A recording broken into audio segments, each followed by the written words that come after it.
everyone. I've been asked a lot to go over my build, and I've kind of stalled on this for a while this season because I'm still working on it, to be honest with you. But we've gotten it to a point where I'm ready to share the process of where it's at and how to get there. So we're going to go over that. We're just going to beat the dummy real quick to show you its capabilities. Keep in mind, if I change my pets around, tweak this gear to that gear, I can push over 300 billion. But 300 billion it's a big number, but the quality of life just wasn't there for me. I like to be a little tankier. I like to get my engine, or I call it, my motor going, because she has a little ramp time, this build. It takes a little while to get going, so if you die, it's a little awkward to get your power back to spike. So we got it to a point where we're averaging about 250 million on the high end, and that's good enough. That's good enough. We can do all content, farm status. We're pretty tanky now. We're sitting at almost 6.5k energy shield, and it's pretty decent. The main concept is, as you see, I'm throwing my ring away from me. You do not want to stand in your divine realm. Once your divine realm is out, it'll transfer all, if you're outside of it, it'll transfer all your blessings to agility. Oh, you guys see all my buffs, which is what you want. You're centered around that build. If you go into it, you go to tenacity, you can't move. It's really bad. Don't stand in the realm. Always keep your realm out. I'm going to reset the map, and I'm going to show you the ramp up process. All right. This is going to take a little while. And the way you do it is like this. So when you enter a map, or when you die, when you respawn, you're going to start with minimal blessings. Once you cast, as you can see, nothing's happening unless you have some slates. We'll get into that. Once you cast your divine realm, everything you cast, you start gaining blessings. So you need to cast your realm. However, that realm only lasted a little bit.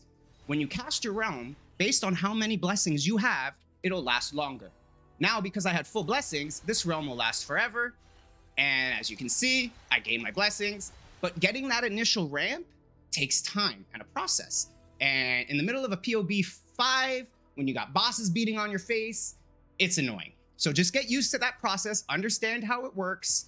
You gotta cast your realm, stack your blessings, wait for your recharge, cast it again, then your engine is going and you're set. All right, now we're gonna get into the bulk of the build. We're gonna start off with Goddess of Knowledge. All right, these talents have been interchanged a lot through my process. I started with cast speed, I went up here, I started with some sealed mana at one point. You're probably going to need this early on, especially if you wanna slam all my ores in, because you won't be able to do this early on. And so you min-max your sealed mana. So just remember, this is here, and you can use this if you need extra sealed mana. So this is how it is. We picked up the damage, some mana reserve, crits, more energy shield, more intelligence, because a lot of stuff scales off intelligence. You get your spell burst, your skill level, your focus blessings, because this is a big deal. More focus blessings equals more damage. Chance to gain. Look at that. It's all about generation. Beacon is the center point here. We get 3 spell burst. The whole thing is all about spell burst, so you need to grab that. And insight for the additional spell damage. Good to go. We're going to go over to Magister now. I can't say that name, but that's what it is. Magister. All right. Here we are again. Same deal. These talents are interchangeable. If you need to, move them around. You feel you need more mana, get the mana nodes. If you feel mana regeneration, grab that. If you need more sealed mana, get the sealed mana nodes. You have the aura effect if you want to mess around with that a little bit. You have more cast speed here. I'm still playing around with it, and I'm currently in the point where I have too much cast speed, and I'm attacking too fast that I can't sustain my mana. So I have to shave back some cast speed. Or get more mana regeneration. Point is, there's still room to grow with the build. This is where we're going with the talents. The big ones here you're looking for are the defenses here is huge. Crit. At the end, obviously, max spell burst, spell crit per focus blessing owned is huge. Intelligence, 2 intelligence per level. And the bottom line here will give us our energy shield. Finally, we're going to end up with Steel Vanguard. Oh, I didn't go over the talents. Sorry. We got Bunch, gives us focus blessings and a spell damage per focus, as well as Play Safe. Now, what Play Safe is doing, this is very important, is it's converting our cast speed to our spell burst charge speed. So now our spell burst is charging faster. If you don't have Play Safe, your spell burst is going to be kind of not impressive, we'll say. So make sure you have Play Safe. It's very important for a spell burst build. We're going to move over to the Steel Vanguard. Now, this is mainly for resistance balancing purposes. There's not a lot here to help us outside of erosion resistance, some sealed mana, some elemental resistance. We do get empower skill effect and some damage here. It's okay. It's not the end of the world. Now, this is where it gets really fun. Again, this is making our resistances capped. We kind of need this. It's really hard to do it with the gear we have selected. So it's kind of nice that we have all this here. We get minus 10% additional elemental damage taken right off the bat. That node is amazing. It's huge. This number is it shouldn't be this high. If it said minus 5%, I'd be happy with it. I shouldn't say this because now they're going to nerf it. Point is, it's really powerful. Over here, now we're converting the physical damage to a random elemental damage. Now, we don't have a lot of armor, and physical damage really messes our day up. It's really bad. So we are now converting that physical damage to an element, and now we're also taking less elemental damage. So the combination of this is just, it's a really good defensive layer. So I was happy to find that. The big power node we got here, triple blessings. As you can see, we're stacking all the blessings we can get. Big node, we love it. So we grab that up. Here we got some aura effects, sealed mana, and finally damage penetration. Here we go. We're going to grab more max elemental. Damage penetrates elemental resistance. This will give us damage and defense. I think it's great. Here we have options. A lot of people love poison immunity. If you can get your erosion resistance maxed, it's probably better. I'll be honest with you. If you can get it maxed, I couldn't do it. I'm sitting around 69, 68. I know I'm not memeing. I'm actually there. But I couldn't get it maxed. So I ended up going with knowledgeable. I'm having more success with this. It's keeping me alive. It's making me deal a little bit more damage. So I'm actually liking it. And that's our spec, at least where it currently is now. So, the gear. Now, I know. Slow down. Yes, this is a very expensive gear setup, and a lot of you are probably ending the video when you see this right now. I'm going to go over some cheaper options, but we're going to show you where my gear is now and what's important. Right out the gate, we're gonna hit the ground running. Jumbo dice is a big deal. All right, it is a big deal. There's no way around it. Everything on this is designed for, essentially, I feel this character was made, and then Jumbo Dice was made for this character, but then this character wasn't released. Like, I can't see a world that somebody else will get as much use out of Jumbo Dice as this character does. So, obviously, we're using it. Yes, it's super expensive. Yes, it's going to suck to get. Yes, this one has max 2 focus blessings. You don't need that. But Jumbo Dices are needed. Do I have my old wands on me? Let me see. I do.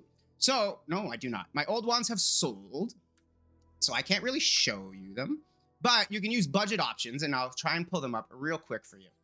What I was using before is simple. I went to go to wand. Base gear, doesn't matter. I went for int stacking wands. So I looked for my add spell damage. I made sure it was a tier 1, so maximum for number 3, I put 12, except their numbers are wrong, so it's actually number 1, if I recall correctly. Boom. There you go. Search. That'll give you your tier 1 mods. All right. Now, at that point, you're going to want to add Spell Burst. Additional damage for Spell Burst. And my caps locks are on. All right. Where is it? No, not that. Let's type burst. It's faster. Burst. Additional damage to spell burst. Boom. All right, so you're going to look for a wand like this. You want to min max. You can slam a 30 on your filter to only make sure you get tier 1. Or you could try and craft this yourself. Boom. 60 FE wand, 50 FE wand. These will get you going. That's how I was farming. Just those 2 skills alone. The additional damage to spell burst plus the int stacking. That's what I was using all the way to tier 8 farming, using those in tier 8s before I got my Jumbo Dices. Next, we got the big chaotic ending rings. Ideally, you're looking for a triple focus blessing ring. Surprising. Now, any blessing is good. I went with tenacity because I couldn't find triple focus, just as good. But yes, triple focus is better. Over here, you want a double focus ring with a chance to inflict paralysis. This is an extra 10% damage modifier. And we don't really have any way to do this. Otherwise, we want to invest in our slates. I decided to put it on my ring instead of slamming another blessing here.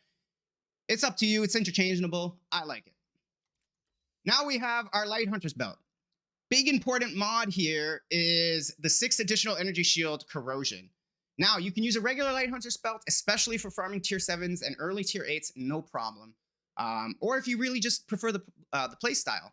I'm not an energy shield player normally, and I like the life playstyle with potions. What this does is give you that potion feeling. It makes you control your energy shield. You're low, you push your force start, it heals you like a potion would heal you. So you don't have to get used to the stop-go energy charge speed playstyle. And I like it. It was easy for me to get used to energy shield this way. I highly recommend it. You got extra money, convert 30% life conversion is also really strong, or you can go for the extra damage at the bottom. We got our booties. All right, so while I was leveling, I had cheap boots. I told you I was intelligent stacking. I actually crafted these myself. Crafting is a thing. It is annoying, but you can do it. And it's actually pretty cheap. So definitely explore it. Have fun with the crafting. I made these boots. I was intelligent stacking while I was leveling. These are great. Obviously, I replaced them with these really expensive boots. Max energy shield. Ignore that mod. It just kind of ended up there. But the own one additional focus, spell burst charge speed, erosion resistance, all that good stuff. If you can get erosion resistance instead of lightning, chef's kiss, but good luck. You know what I mean? So yeah. Moving on. We got the Touch of the Dark Surge. Now, these are really good gloves. And I think a lot of people were sleeping on them early, so I was able to scoop these gloves super cheap before I think people caught on to how powerful they can be. These aren't even that powerful. Yes, I got max 2. It got corroded. Huge. The big thing here is the additional damage for main skills. That's 10% additional. On top of that, we're getting more spell critical strike rating. We're getting cast speed. We're getting elemental resistance. Now, there is a better version of this where instead of cast speed, you get additional cast speed. And if you can get those ones, it's even better.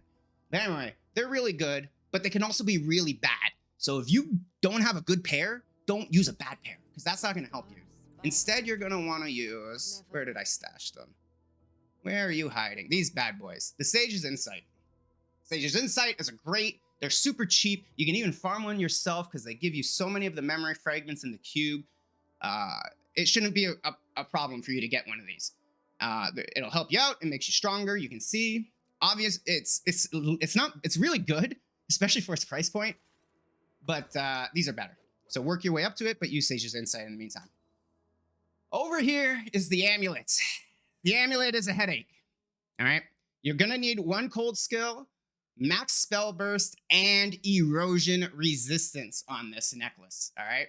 Can't get erosion resistance anywhere else. It's really hard, and you can't ignore it. It has to be on this necklace. Everything else is filler. This is not a good necklace other than those 3 skills I told you about. Ideally, you want to get a higher thing of spell damage or elemental damage. You want to fill in what resistance you need. I needed cold, so I put it there. You want energy shield over life. You can get injury buffer. There's lots and lots of better options on your neck. But the important thing to remember is the +1 cold, the +1 max spell burst, and the erosion. Now we're moving on to our helmet. Same deal. It's one of those situations where it's interchangeable, but the main things you're looking for here are erosion resistance, max spell burst, elemental damage, as much energy shield as you can get. All right. Now, if you want to play around with it, you can throw in some crit damage, some minus sealed mana. There's Helm's got some fun things they can do.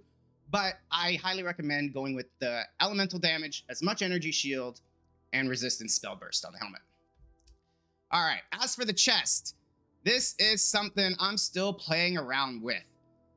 I have no idea. I'm pretty sure a perfect crafted chest might be better, but the reality is, this is so affordable. I don't know how long it's going to be affordable, but for what it does, it hits everything we needed out of a chest except for resistance. It gives us a skill level. It gives us all stats, minus sealed mana, additional damage, aura effect, energy shield, which we need. Honestly, you'd be surprised how hard it is to get energy shield on an actual usable chest. Normally, it's all like armor and evasion chests that are good. So this is actually surprisingly really good for us. The other one we were playing around with was Heavy Weave. We were playing around with Heavy Weave. This one, because we're always in proximity, because we're Icy Ring. We're always in proximity. Icy Ring was really good. We use this. It's not as good as we thought because it doesn't protect you from environmental damage like the Watcher's invasions, and those are the things that are one-shotting you the most. So we ended up axing that. But long story short, this is a great starter. I mean, this is just a good chest. I'm using it at the end. It's cheap enough to be a starter chest. I'm sure there's a better option. But there's the gear. As for starting gear, like I said, we had budgety helmets. We worked our way up. As you can see, this was a life. This one was not so great. I even used an armor helmet at one point just to get those important skills I told you about. And, you know, eventually I worked my way up. You just got to pivot with what's given to you. I had these old boots. And yeah. All right. We will go over the skills. So we have Ring of Ice, Overload, Spell Concentration, Critical Strike Damage, Psychic Burst, and Freeze Chance. Critical Strike Damage is one of these skills that you can use Cold Penetration instead. Until you get a high enough crit damage and crit rating, Cold Penetration is better early on. This is better later on, so play around with it. Whichever one is better at the time, use that one. We are using Force Start. This is our potion, like we told you about. We have cooldown reduction, defensive layers, and all in. This makes it essentially go faster and more often. We have our Frigid Transmission linked up with Periodic Burst, Magic Dash, and Psychic Surge. These are the new spell burst supports that don't support the skill, and it's great. You cast this, and your next spell burst does more damage. It's really great. Next, we have Biting Cold. This is our curse. Abysmal Hatred, increased area, extended duration, pretty standard. You don't need increased area. Don't go out of your way. Well, obviously, I'm level 100. You won't have maxed energy, so you can axe that one. We got Blizzard with Mark and Blinding and Carpet Bomber. This is our utility Blizzard. It's not meant to deal damage. It's more so to minus the cold resistance, to add Mark to the enemy, so we deal more damage, and to blind them, so they deal less damage to us. Carpet Bomber gives us another wave, so we don't have to cast it as much. If you're looking for support to X to save energy, that's another one you can get rid of. We're going to go into our auto defense setup. We have Frost Shield and Delayed Pain. We have this linked to our mana. It's very important. This is on our mana, as well as our frigid domain and our precise elemental amplification. All of this is on our mana. It's very important because, as you can see, we've min-maxed our life very down to the core. We could do it. And you won't be able to do this. You won't be able to use this exact setup unless you have sealed mana options, so keep that in mind. Next, we're going to our Euphoria on hit. We're using Arcane Circle, Mana Boil, and Secret Origins Unleash, comboed with Mania. Now, why don't we have Fixate? A lot of people are like, why don't you have Fixate? Fixate is OP. In most cases, Fixate is OP. However, we already have Mark from our Blizzard, and we already have 100% double damage chance because we're OP Thea with a bajillion focus blessings. So Fixate is not doing anything for us. So we're not using Fixate, and that is why. We're moving on. Now we have our Precise Magical Source. This gives us our mana regeneration. I originally started using the Frost Elemental and ended up moving over to this instead because it was just better to balance out manas. But like I said, while you're leveling, you may have to use the Frost Elemental and play around with it. Precise Elemental Resistance, also kind of important. We can't hit resistance cap without it. And do you need it? No. Is it recommended? Yes. We have Precise Seal Conversion. Now, this is also important. You have to have Precise Seal Conversion or you cannot have this setup of auras. So you're going to probably not be able to fit this on your build. This is the aura that will not fit. This is the last aura that I squeezed on there. And to be honest with you, I remember there was a point while I was leveling and I didn't have enough sealed mana.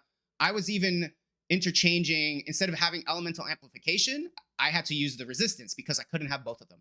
So there is going to be a period where you can't have all these auras. And I highly recommend using the resistance aura over the damage because without resistance, you're dealing no damage. All right. Now we have our Precise Energy Shield. And the final one is the Erosion Enhancement.